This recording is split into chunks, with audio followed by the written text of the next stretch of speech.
Tony মলের এই টোনারটা তো এখন ভীষণ ভাইরাল, আর এই টোনারটার ব্যাপারে এখন সবাই জানে।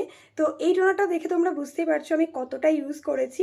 তো এই টোনারটার আজকে আমি অনেস্ট রিভিউ তোমাদের সাথে শেয়ার করব। টোনারের বটলটা দেখে আশা করি বুঝতেই পারছো এটা আমি অনেক দিন ধরে ইউজ করছি, আর এটা প্রায় শেষের পথে, তাই ভাবলাম এখনই তোমাদের সাথে রিভিউটা শেয়ার করা যাক। এই টোনারটা বেসিক্যালি একটা হাইড্রেটিং টোনার, যাদের কম্বিনেশন স্কিন বা ড্রাই স্কিন আছে তাদের স্কিনের জন্য ভীষণ ভালো একটা টোনার।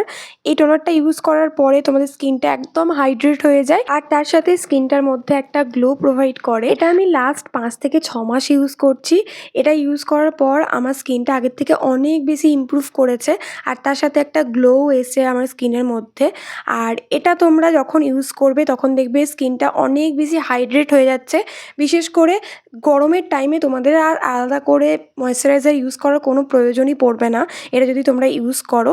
আর এটা আমি প্রথমেই ছোটো বোতলটা কিনেছিলাম, কারণ আগে দেখতে চেয়েছিলাম যে এটা আমার স্কিনের মধ্যে স্যুট করে কিনা। আর তোমরা এখানে রেজাল্টটা দেখতেই পাচ্ছ, জাস্ট এটা ইউজ করার পরই আমার স্কিনটা কতটা হাইড্রেট লাগছে। সো প্রোডাক্ট ডিটেলসের জন্য কমেন্টে লিঙ্ক লিখতে ভুলো না।